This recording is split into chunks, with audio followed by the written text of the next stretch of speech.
Well, good morning. Rich here. I'm with David Irvine, who's been my partner now for almost 20 years. Yeah. And so we're doing this morning. I had surgery again on Tuesday. This elbow is just a gift that just keeps on giving, and it gave some more. So we're basically starting over. So because we weren't sure about my strength, decided to, actually, this has been great because I'm going to have David tell a little bit of his story.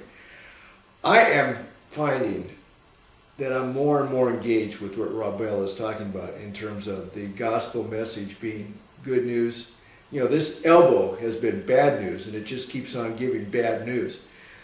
But the gospel of Jesus Christ is good news that just keeps on giving good news. And I think that this week I got more and more in touch with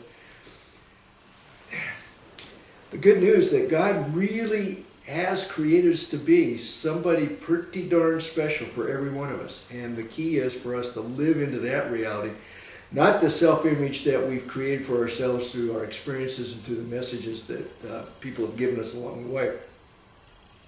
And I just want to read Philippians chapter 3, verses 12 to 16, and then we're going to turn to David here. I'm not saying that I have this all together, that I have it made, but I'm well on my way, reaching out for Christ, who has so wondrously reached out for me. Friends, don't get me wrong. By no means do I count myself an expert in all this. But I've got my eye on the goal, where God is beckoning us onward to Jesus. I'm off and running, and I'm not turning back. So let's keep focused on that goal. Those of us who want everything God has for us. If any of you have anything else in mind, something else than total commitment, may God clear your blurred vision. You'll see it yet. Only let us live up to what we have already attained. That let us live up to what we've already attained. God has an image of me. God has an image of David that does not correspond to my image of me or David's image of him. And I think we've both struggled over the years. I know, David, you've struggled a long time over the weight issues. And I'm just going to kind of lead into this, that, you know, you set yourself up for some failures along the way. I remember one time you were going to raise a bunch of money if you lost the weight, but you reminded me of my drinking. That didn't work real well. But then one staff meeting, you came into a staff meeting on Tuesday, and you weren't making a whole lot of sense. I mean, you thought you were, but you weren't. And we looked at you and said, David, you're having a stroke. What in the world happened to you? Well, as you said, I was struggling with weight most of my adult life. When I was a young guy, my mother used to say I had to run around the shower to get wet, but that changed somewhere along the line, and everything I put in my mouth tended to, explode into pounds. So I did try a lot of things. I tried Weight Watchers, I tried walking, tried all sorts of stuff. And nothing works. So I was going to my doctor, and my doctor said, you got high blood pressure, and high blood pressure is going to be really dangerous, and we need to get a handle on that. So I did what any normal guy would do, I think. I changed doctors. Switch doctors, absolutely. If you don't like the news from this guy, we'll go find somebody that's going to tell you something you want to hear. So I changed doctors and went to a new doctor who, surprisingly enough, told me the same thing. Imagine that. Yeah. And so I, quote, worked on that, but in June of 2008, I suffered what's called a brainstem stroke, which is a result of high blood pressure. It's also the most dangerous kind of stroke. I was going to say, it should have killed you. Yeah. It should have killed you, yeah. Initially affected speech and that kind of thing, but it doesn't affect either side of your body like normal strokes, because your brainstem controls the involuntary. I was going to say, it kind of controls the things that keep you alive. Right, like breathing. Like breathing. And swallowing and that kind of thing. So I was very blessed and very fortunate to have survived that. Now you think that would have gotten my attention, but no, it didn't. I didn't lose any weight. And I guess it was about a year and a half ago, so like 2.5, 3 years after my stroke, that the same doctor said, I'm not putting up with this anymore. You're going in for gastrosurgery. And I said, whoa, wait a minute. And he said, well, you can't seem to do it on your own. And so, we're going to have to do this to save your life. Is there anything else we can do? Well, yeah, I can send you to this weight loss center over in Petaluma, but you're not going to like that much. I said, I'll try it. So I went over there, and kind of a radical program. I entered a 13-week fast, where I ate nothing but these god-awful protein shakes. Protein shakes, yeah, I remember that. And the pounds came off very quickly. After 13 weeks of not eating, except, I have to say, I cheated a couple times because I had a cube of bread at communion. But I thought that was okay. That was okay. That was it. So after 13 weeks, then they reintroduced food. And for 6 weeks, I was on a diet of 500 calories a day. At the end of that, I was down 90 pounds. And I guess that was enough to get my attention that, okay, this feels good. Why put it back on? Yeah.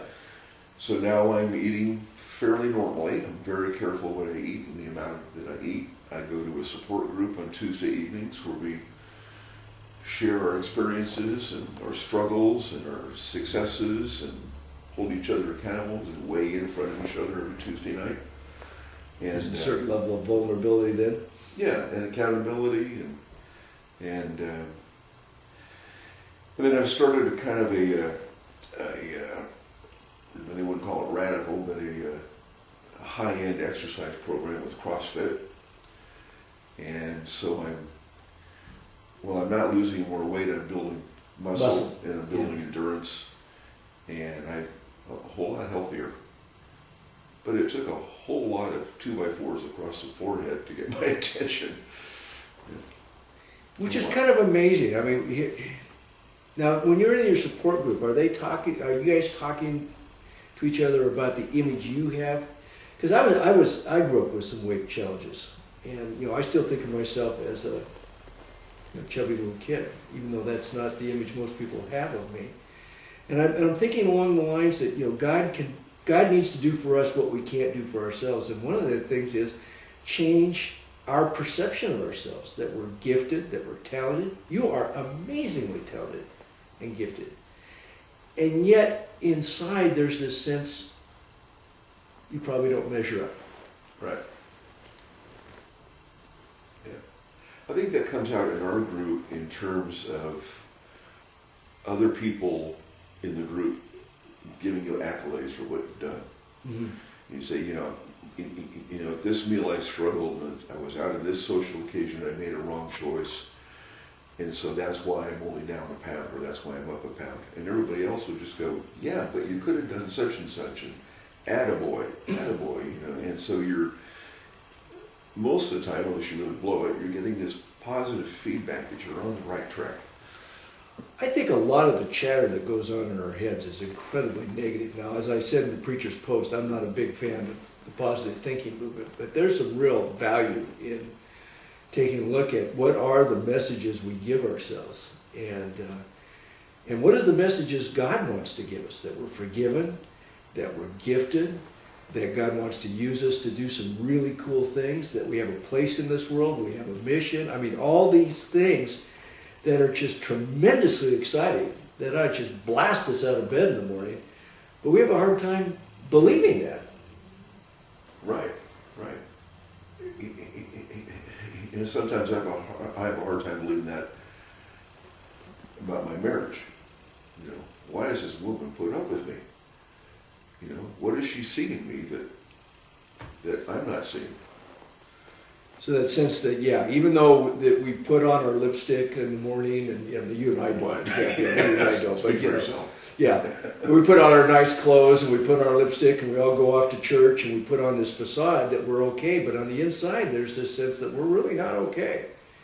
And I think success is often more difficult to cope with than failure, because success doesn't match our sense of who we are, that we really don't deserve that, and to be blessed, and so on. Eileen Hafley sent me this quote that is from Marianne Williamson, and it is available in the Preacher's Post. It says, "Our deepest fear is not that we are inadequate. Our deepest fear is that we are powerful beyond measure. It is our light, not our darkness, that frightens us most. We ask ourselves, who am I to be brilliant, gorgeous, talented, fabulous? Actually, who are you not to be? You are a child of God. Your playing small does not serve the world. There is nothing enlightened about shrinking so that other people won't feel insecure around you. We are all meant to shine as children do. We are born to make manifest the glory of God that is within us. And it's not just in some of us, it's in all of us. And as we let our own light shine, we unconsciously give others permission to do the same. As we are liberated from our own fear, our presence automatically liberates others." And I think of humility. We often think of humility as being, we got to make sure that we're not too puffed up and all that. So actually, humility is being the right size.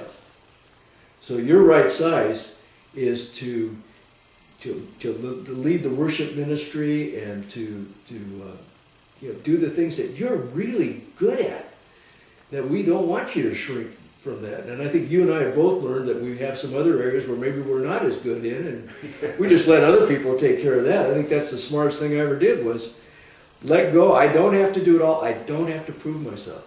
That I'm gifted in these areas.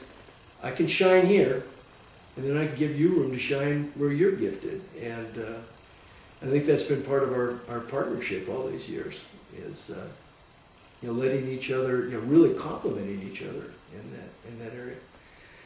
So as you guys are sitting around at Picazo, thinking about who do I think I am is one question. The other question is, who does Jesus say I am? And how do we live into that? I think there's something really important there that Bell is leading us to question. So, you got any final word? Yeah. Yeah, I came across a quote. Now, I'm not really into Twitter. Okay. But occasionally I dabble in Twitter. And I was on Twitter one day, and there's this quote there that just really spoke to me. Speaking of quotes, and it's from a guy named Augustine. Oh, yeah. Well, I didn't know they were tweeting in the 4th century. but Augustine's from the 4th century. And so one of the people I follow put this quote up, and it meant so much to me. And then several weeks later, when you asked me to do this, I thought, man, that quote is perfect. And the quote is, "There's no saint without a past, and there's no sinner without a future." Say that again. That's good. There's no saint without a past. There's no sinner without a future. Isn't that Perfect. perfect? That kind of takes that whole Philippians thing and just one Right there. sentence. Excellent. Yeah, I love that quote. Good stuff. Yeah. Thanks. God bless. Second verse.